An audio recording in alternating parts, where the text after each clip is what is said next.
कहानी की शुरुआत होती है सन 1962 से, जहां हमें पैसिफिक ओशन के बीचों बीच एक बहुत ही बड़ा शिप दिखाया जाता है जिसका नाम एंटोनिया ग्राजा है। इस शिप पर टोटल 600 पैसेंजर्स मौजूद हैं जो न्यूयॉर्क की तरफ जा रहे हैं। इस शिप में पार्टी चल रही होती है जहां एक बहुत ही खूबसूरत सिंगर गाना गा रही होती है और सभी लोग उस सिंगर के गाने को एंजॉय करते हुए मजे से डांस कर रहे होते हैं। शिप पर मौजूद सभी लोग बहुत ज्यादा खुश थे, लेकिन इन्हें पता नहीं था कि कुछ मिनट बाद उनके साथ कुछ ऐसा होने वाला है जिसके बारे में सोचने से भी डर लगता है। तभी हम देखते हैं कि एक आदमी इंजन रूम से एक लीवर ऊपर की तरफ उठाता है। लीवर के ऊपर उठते ही एक तेज नुकीला वायर टाइट होकर सब लोगों के आर पार चला जाता है। देखते ही देखते सब लोगों के बॉडी के 2 टुकड़े होने लगते हैं। यह एक बहुत ही दर्दनाक माहौल था जहां चारों तरफ खून ही खून फैला हुआ था। एक बच्ची जिसका नाम केटी है वो बच जाती है क्योंकि उसकी हाइट कम थी, जिस वजह से वायर उसके सर के ऊपर से होता हुआ गुजर जाता है। इसके बाद हमें 40 साल के बाद का सीन दिखाया जाता है जहां हम कुछ लोगों को देखते हैं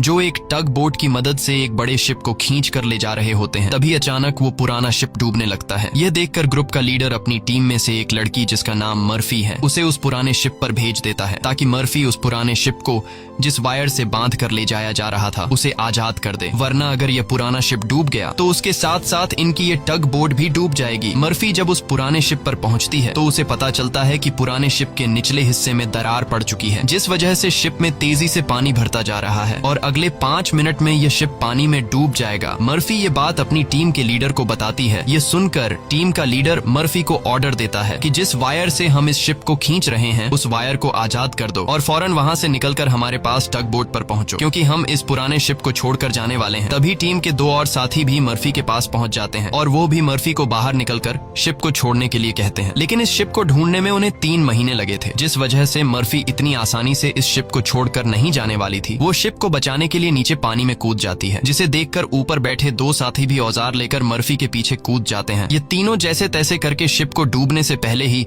उसकी दरार पर वेल्ड करके शिप को डूबने से बचा लेते हैं और इस शिप को यह लोग मार्केट में बेचकर बहुत सारा पैसा बना लेते हैं और यह पैसा टीम का लीडर सभी लोगों में बराबर बराबर बांट देता है। यहीं जैक नाम का एक आदमी इन लोगों पर काफी देर से नजर रखे हुए था और इन सब की बातें सुन रहा था। उसे पता चल जाता है कि यह लोग समुद्र में जो शिप गायब हो जाते हैं ये लोग उन शिप्स को ढूंढ निकाल कर मार्केट में बेचकर पैसा कमाते हैं। जैक नाम का वो आदमी इनके पास आता है और इस टीम के लीडर को एक शिप के बारे में बताता है जिसमें खजाना छुपा हुआ है। जैक असल में उस शिप की बात कर रहा था जिसे 40 साल पहले एक अनजान आदमी ने लीवर खींचकर सब लोगों को मार दिया था। टीम के लीडर ने भी उस 40 साल पहले गायब हुए एंटोनिया ग्राजा नामी शिप के बारे में सुना था। टीम का लीडर कहता है कि इस शिप को बहुत से लोगों ने ढूंढा पर आज तक वो शिप किसी को भी नहीं मिला। जैक टीम के लीडर से कहता है कि मुझे पता है कि वो शिप समुद्र के किस हिस्से में है। अगर हम इस शिप को लाकर मार्केट में बेचेंगे तो हम रातों रात अमीर हो जाएंगे। पैसों का सुनते ही ग्रुप के सारे लोग इस मिशन के लिए तैयार हो जाते हैं और अगले ही दिन ये लोग अपने टग बोट में उस एंटोनिया ग्राजा नाम की शिप को ढूंढने निकल पड़ते हैं। कई दिनों के सफर के बाद ये लोग समुद्र के एक बहुत ही वीरान जगह पर पहुंच जाते हैं जहां टीम के एक आदमी को किसी शिप के आसपास होने का सिग्नल मिलता है। ये लोग समझ जाते हैं कि वह शिप जो आज से 40 साल पहले खो गया था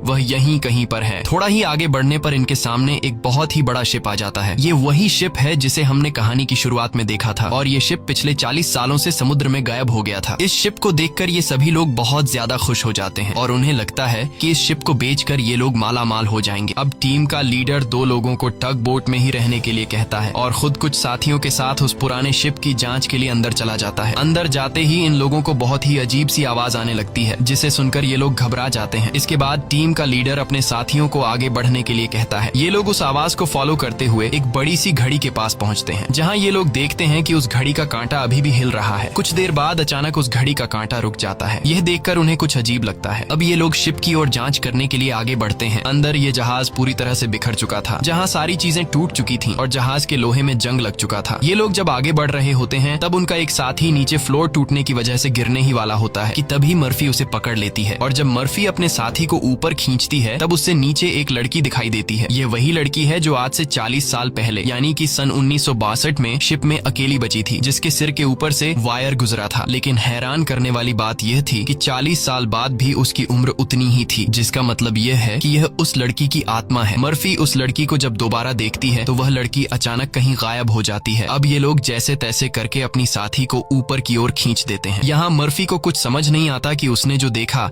वह सच था या फिर कोई वहम, लेकिन यह सब देखकर मर्फी बहुत ज्यादा डर जाती है। अब यह शिप बहुत ही ज्यादा ज्यादा बड़ा था, इसलिए ये लोग इसे और एक्सप्लोर करने लगते हैं और चलते चलते शिप के मेन कैबिन तक पहुंच जाते हैं, जहां जांच करते हुए उन्हें एक डिजिटल वॉच मिलती है। ये देखकर ये लोग कंफ्यूज्ड हो जाते हैं, क्योंकि आज से 40 साल पहले इस तरह की डिजिटल वॉच नहीं हुआ करती थी। और इस वॉच को देखकर ये लोग समझ जाते हैं कि जरूर हमसे पहले भी यहाँ कुछ लोग आ चुके हैं। इसके बाद ये सब वापस अपने टग बोट पर आते हैं और टीम का लीडर डिसाइड करता है कि अगले दिन हम इस शिप को टग बोट से बांध कर ले जाएंगे। अगली सुबह उन्हें पता चलता है कि शिप में एक बहुत बड़ा होल है, जिसकी वजह से धीरे धीरे शिप पानी में डूब रहा है। टीम का लीडर कहता है कि इस हालत में शिप को टग बोट से बांध कर ले जाना नामुमकिन है, क्योंकि शिप में ढेर सारा पानी जमा हो चुका है। पानी की वजह से शिप का वजन कई गुना बढ़ चुका है, इसीलिए इस पुराने शिप को टग बोट से बांध कर ले जाना एक बेवकूफी होगी। अब ये लोग डिसाइड करते हैं कि पहले हम शिप के होल को वेल्ड करके बंद करेंगे और फिर शिप के अंदर मौजूद सारा पानी निकाल कर इसे टग बोट से बांध कर ले जाएंगे। कैप्टन की बात सबको ठीक लगती है, जिसके बाद ये सभी अपने अपने काम पर लग जाते हैं। कुछ साथी शिप के होल को रिपेयर करने में लग जाते हैं और कुछ शिप के अंदर मौजूद खजाना ढूंढने में लग जाते हैं। मर्फी खजाने की जांच में आगे बढ़ते हुए एक स्विमिंग पूल के पास पहुंचती है। स्विमिंग पूल को देखकर वह हैरान रह जाती है, क्योंकि स्विमिंग पूल पर ढेर सारे गोलियों के निशान थे। अब वह स्विमिंग पूल से जब ऊपर की तरफ आ रही होती है,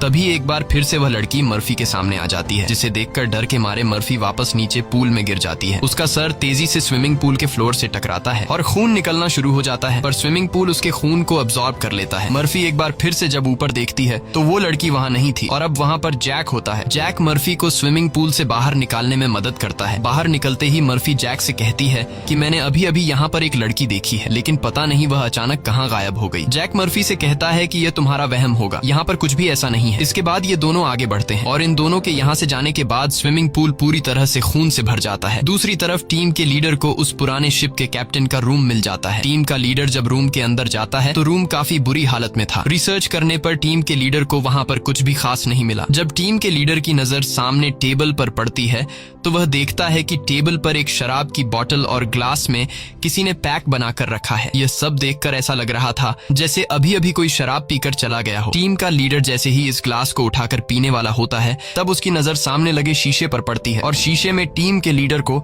इस पुराने शिप का कैप्टन दिखाई देता है। यह देखकर टीम का लीडर बहुत ज्यादा डर जाता है और उसके हाथ से शराब की ग्लास गिरकर टूट जाती है और टीम का लीडर डर के मारे वहां से निकल जाता है। इस शिप पर सभी के साथ अजीबोगरीब इंसिडेंट्स हो रहे थे। टीम का एक साथी जिसका नाम मार्क है, उसे इस शिप पर किसी लेडी सिंगर के गाने की आवाज सुनाई देने लगती है। वह उस आवाज को फॉलो करते हुए शिप के ग्राउंड एरिया में पहुंच जाता है, जहां पर वह लेडी सिंगर भी मौजूद होती है। ये वही सिंगर थी जिसे हमने कहानी की शुरुआत में देखा था। दूसरी तरफ मर्फी और जैक आगे बढ़ते हुए लॉन्ड्री रूम से बाहर जाने वाले गेट को जैसे ही खोलते हैं, तभी अंदर जमा हुआ सारा पानी उनके ऊपर आ जाता है, जिसमें कई सारे लोगों की डेड बॉडीज थी। मर्फी और जैक डर के मारे वहां से आगे बढ़ने लगते हैं। आगे बढ़ते हुए उनके सामने एक कैबिन का दरवाजा खुलता है। अंदर जाने पर जैक को एक बहुत ही लग्जरी कार मिलती है, जिसे देखकर वह बहुत खुश होता है, पर मर्फी को यहाँ कुछ गड़बड़ महसूस होता है, इसलिए वह जल्दी ही यहाँ से निकलना चाहती थी। तभी एक दूसरे रूम से उन्हें कुछ हिलता हुआ नजर आता है। जब ये दोनों उस चीज के करीब आते हैं और उसके ऊपर रखा हुआ सामान हटाकर देखते हैं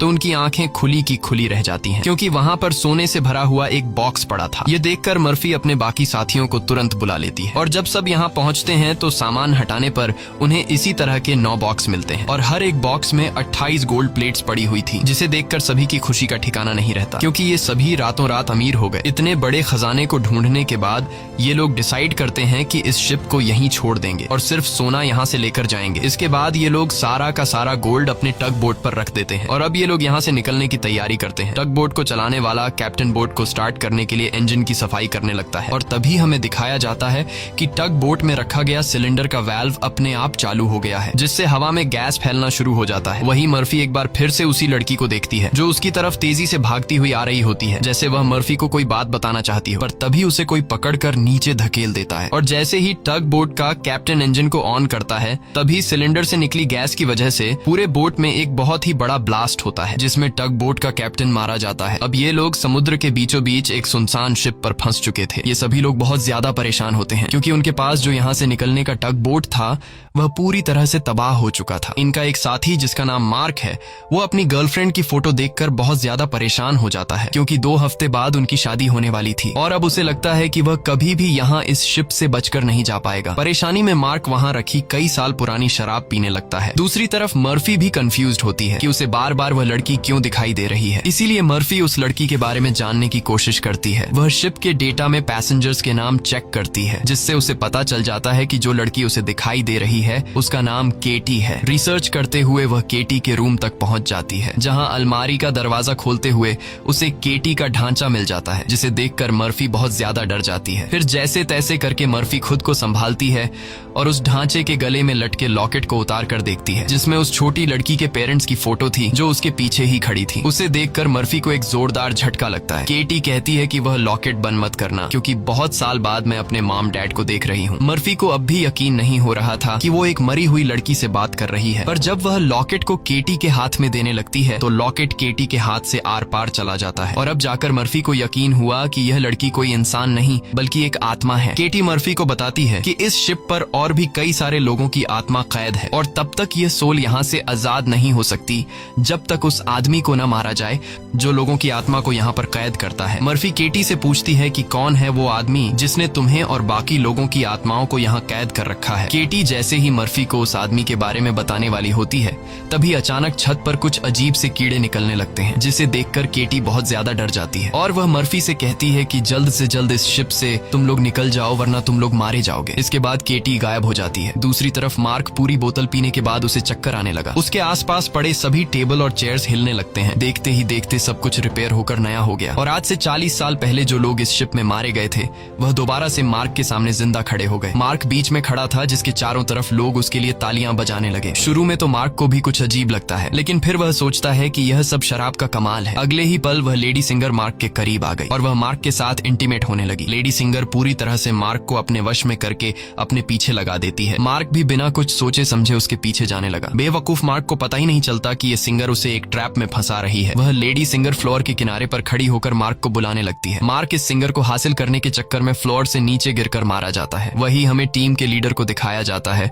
जो इस पुराने शिप के कैप्टन के रूम में बैठा होता है। तभी वह देखता है कि शराब की बोतल अपने आप ही सरकने लगी। कुछ देर बाद उसके सामने इसी शिप के कैप्टन की आत्मा आ जाती है। यह देखकर टीम का लीडर काफी ज्यादा घबरा जाता है। तब शिप का कैप्टन उसे ग्लास में शराब डालकर पीने के लिए देता है। साथ ही वह उसे फोटो देता है जिसमें एक शिप होता है जिसका नाम लोरली है। कैप्टन बताता है कि आज से कई साल पहले हमारे पास एक आदमी आया था जिसने हमें लोरली शिप के बारे में बताया। उसने कहा कि लोरेलाई शिप में बहुत ही बड़ा खजाना छुपा हुआ है। जब हमने लोरेलाई शिप को रेस्क्यू किया तब हमें सच में वो सारा खजाना मिला। कैप्टन टीम के लीडर को एक दूसरी फोटो दिखाते हुए कहता है कि ये वो आदमी है जिसने हमें लोरेलाई शिप का बताया था। टीम का लीडर उस आदमी की फोटो देखकर उसके गले में सांसें अटक जाती हैं, क्योंकि वह आदमी कोई और नहीं बल्कि जैक था और यह फोटो 40 साल पुरानी थी। 40 साल गुजरने के बाद आज भी उसके उम्र में कोई बदलाव नहीं हुआ। वह फोटो में बिल्कुल वैसा ही दिख रहा था जैसे 40 साल पहले दिखता था। अब टीम का लीडर समझ जाता है कि जैक कोई इंसान नहीं बल्कि एक भूत है। ये सब समझते ही टीम का लीडर जल्द ही अपनी टीम को इस शिप से निकालना चाहता था। वह जल्दी से अपने साथियों को ढूंढने लगता है, पर तभी उसके सामने उसका वही साथी आ जाता है जो टग बोट में गैस खुलने की वजह से ब्लास्ट में मारा गया था। दरअसल ये ब्लास्ट में मारे जाने वाले आदमी की आत्मा होती है जो टीम के लीडर को मारने के लिए आगे बढ़ता है। लीडर उससे खुद को बचाने के लिए भागता है, लेकिन तभी उसके सामने मर्फी आ जाती है। अब ब्लास्ट में मारा जाने वाले आदमी की आत्मा तो गायब हो जाती है, पर टीम के लीडर को मर्फी का चेहरा उसी ब्लास्ट में मारे जाने वाले साथी की तरह दिख रहा होता है, जो कुछ देर पहले भूत बनकर उसके पीछे आ रहा था। इसीलिए टीम का लीडर मर्फी को भूत समझकर उसके ऊपर हमला कर देता है, पर मर्फी खुद को बचाने के लिए उसके पैर को घायल कर देती है। लेकिन इससे टीम के लीडर का ज्यादा कुछ नहीं बिगड़ता। वह दोबारा से मर्फी पर हमला करने के लिए खड़ा होता है। इससे पहले कि वह मर्फी को मार पाता, तभी पीछे से जैक आकर लीडर को लोहे के रॉड से सिर पर मारकर बेहोश कर देता है। जैक वही आदमी है जो इन सबको यहाँ लेकर आया था। पूरी टीम में सिर्फ टीम के लीडर को ही पता चल चुका था कि जैक कोई इंसान नहीं बल्कि एक डीमन है, और जैक को भी समझ आ गया था कि टीम के लीडर को मेरी सारी सच्चाई मालूम हो गई है। इसलिए वह टीम के लीडर को अपने रास्ते से हटाने के लिए सबको उसके खिलाफ भड़काता है। वो कहता है कि अगर ये दोबारा होश में आ गया तो यह हम में से किसी को नुकसान पहुंचा सकता है। सबको जैक की बात ठीक लगती है, इसलिए यह लोग अपने लीडर को एक टैंक में फेंक देते हैं। अब यहाँ से निकलने का कोई और रास्ता न मिलने पर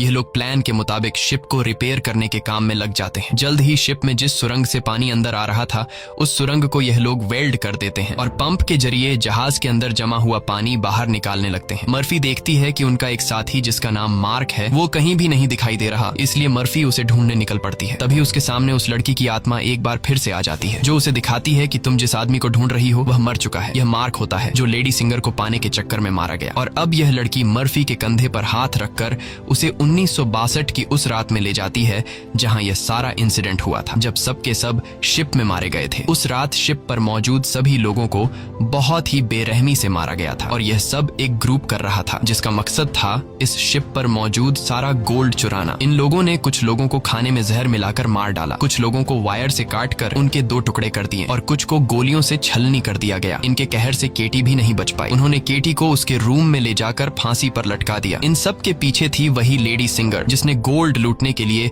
यह पूरा प्लान बनाया था और अपने लोगों की मदद से उसने शिप पर मौजूद सभी लोगों को मार डाला। अब सारा गोल्ड उनके कब्जे में था। शिप का ऑफिसर भी लेडी सिंगर से मिला हुआ था। लेडी सिंगर के एक इशारे पर वह अपने ही साथियों को मार देता है, लेकिन जैसे ही वह मुड़ता है लेडी सिंगर उसे भी गोली मार देती है। लेडी सिंगर को लगता है कि सारा गोल्ड अब उसी का हो चुका है क्योंकि शिप पर मौजूद सभी लोग मारे जा चुके थे। लेकिन यही एंट्री होती है एक ऐसे आदमी की जो इस पूरे गेम का मास्टरमाइंड था और वह लोहे की चेन से लेडी सिंगर को लटकाकर मार देता है। मर्फी केटी की मदद से ये सब देख रही होती है और तभी वह इस गेम के मास्टरमाइंड को भी देख लेती है, जिसे देखकर मर्फी शॉक हो जाती है क्योंकि वो आदमी कोई और नहीं बल्कि जैक है जो इन्हें गोल्ड का लालच देकर यहाँ पर लेकर आया। क्योंकि शिप में छेद हो चुका था और शिप धीरे धीरे पानी में डूब रही थी, इसलिए शिप को बचाने के लिए कुछ ऐसे लोगों की जरूरत थी जो शिप को डूबने से बचा सके। इसलिए जैक ने चालाकी से इन्हें यहाँ लाया। अब शिप पूरी तरह से ठीक हो चुकी थी, इसलिए जैक को अब इन लोगों की कोई जरूरत नहीं थी और अब वह इन सबको भी मार देगा। यह सब समझते ही मर्फी को याद आता है कि हमने जैक की बातों में आकर अपने लीडर को टैंक में बंद कर दिया था। अब मर्फी अपने लीडर की जान बचाने के लिए उसके पास दौड़ कर जाती है, लेकिन अब टैंक में पानी भरने की वजह से लीडर की मौत हो गई होती है। मर्फी अपने लीडर को बचाने के लिए टैंक का कांच तोड़ने की कोशिश करती है, पर टैंक का कांच बहुत ही मजबूत था, इसलिए लाख कोशिश करने के बावजूद भी लीडर को बचा नहीं पाती। इसके बाद मर्फी अपने एक साथी के पास आती है जिसका नाम डॉज है। मर्फी डॉज को जैक की सारी सच्चाई बता देती है और कहती है कि जैक तुम्हें जहां भी नजर आए उसे शूट कर दो, मैं अपने एक और साथी को ढूंढने जा रही हूँ। मर्फी के जाने के कुछ देर बाद जैक डॉज के सामने आ जाता है, जिसे मर्फी ने कहा था कि जैक जहां भी नजर आए उसे शूट कर दो। डॉज जैक से कहता है कि यहीं पर खड़े रहो और अपनी जगह से हिलना मत। ये सुनकर जैक समझ जाता है कि मर्फी ने इसे मेरी सारी सच्चाई बता दी है। तब जैक डॉज को बातों में उलझाकर डॉज से बंदूक छीनने की कोशिश करता है, लेकिन डॉज जैक की होशियारी समझ जाता है और वो फौरन जैक पर बंदूक की गोली चला देता है, जिससे जैक दूर जा गिरता है। जिसके बाद डॉज जैक के पास आता है और देखता है कि जैक मारा जा चुका है। यह देखकर डॉज वहां से चला जाता है, लेकिन हम देखते हैं कि जैक अभी भी मरा नहीं है। दूसरी तरफ मर्फी अपने जिस साथी को ढूंढने गई थी, मर्फी को पता चल जाता है कि वो पानी में मारा गया है। अब डॉज के अलावा मर्फी के सारे साथी मारे जा चुके थे, इसलिए मर्फी डिसाइड करती है कि वो इस पूरे शिप को तबाह कर देगी। जिसके बाद मर्फी शिप के हर एक कोने में बॉम्ब फिट करने लग जाती है और तभी उसके पास डॉज आ जाता है। डॉज मर्फी को बताता है कि मैंने जैक को मार दिया। ये सुनकर मर्फी कहती है कि जैक नहीं मरने वाला है, क्योंकि जैक कोई इंसान नहीं बल्कि एक डीमन है, इसलिए हमें यह पूरी शिप ब्लास्ट करनी होगी ताकि जैक हमारी तरह और किसी इंसान को यहाँ लाकर न फंसा सके। और जैक ने जितने भी सोल्स को इस शिप में कैद कर रखा है वो सभी आजाद हो जाएंगे। डॉज यहाँ पर गुस्से से मर्फी को समझाता है कि हमें शिप को ब्लास्ट नहीं करना चाहिए, क्योंकि इस तरह से शिप में रखा सारा गोल्ड बर्बाद हो जाएगा और हमें बिना गोल्ड हासिल किए खाली हाथ घर लौटना होगा। मर्फी कहती है कि यह गोल्ड दरअसल जैक का एक चाल है जो हम यहाँ से कभी भी नहीं ले जा पाएंगे, इसलिए मुझे हर हाल में यह शिप ब्लास्ट करनी होगी। अब जैक समझ जाता है कि मर्फी किसी भी हाल में नहीं मानने वाली, इसलिए जैक अपने असली रूप में आ जाता है, जिससे हम समझ जाते हैं कि जैक ने डॉज को भी मार दिया था। जैक उसे बताता है कि तुम्हारा और मेरा काम एक ही है, जिस तरह से तुम समुद्र में फंसी हुई शिप्स को जमा करती हो उसी तरह से मैं सोल्स को जमा करता हूँ। पहले मैं भी इंसान था, लेकिन मैंने बहुत पाप किए जिसके बदले मुझे यह काम दिया गया और अब मैं सोल कलेक्टर हूँ, जिसके लिए मुझे शिप की जरूरत है और मैं नहीं चाहता कि तुम इस शिप को ब्लास्ट करो। जैक मर्फी को एक चांस देता है। वो कहता है कि जाओ, मैं तुम्हें नहीं मारूंगा, लेकिन बदले में तुम्हें इस शिप को ब्लास्ट नहीं करना होगा। पर मर्फी उसकी बात नहीं मानती, जिसके जिसके बाद जैक एक लोहे के रॉड से उस पर हमला कर देता है, जिससे मर्फी नीचे गिर जाती है। अब जैसे ही जैक मर्फी को मारने के लिए आगे बढ़ता है, तब मर्फी एक तीर चलाकर उस बॉम्ब वाले रिमोट पर निशाना लगाती है और खुद फौरन पानी में कूद जाती है, जिसके बाद शिप में एक बहुत बड़ा ब्लास्ट होता है। ब्लास्ट की वजह से शिप पानी में डूबने लगती है और मर्फी पानी के अंदर शिप के नीचे फंस चुकी होती है। अब उसे बाहर निकलने का कोई रास्ता नहीं दिखता और उसकी सांसें भी फूलने लगती हैं। पर तभी वहां पर केटी की आत्मा आती है, जो मर्फी को हाथ से पकड़कर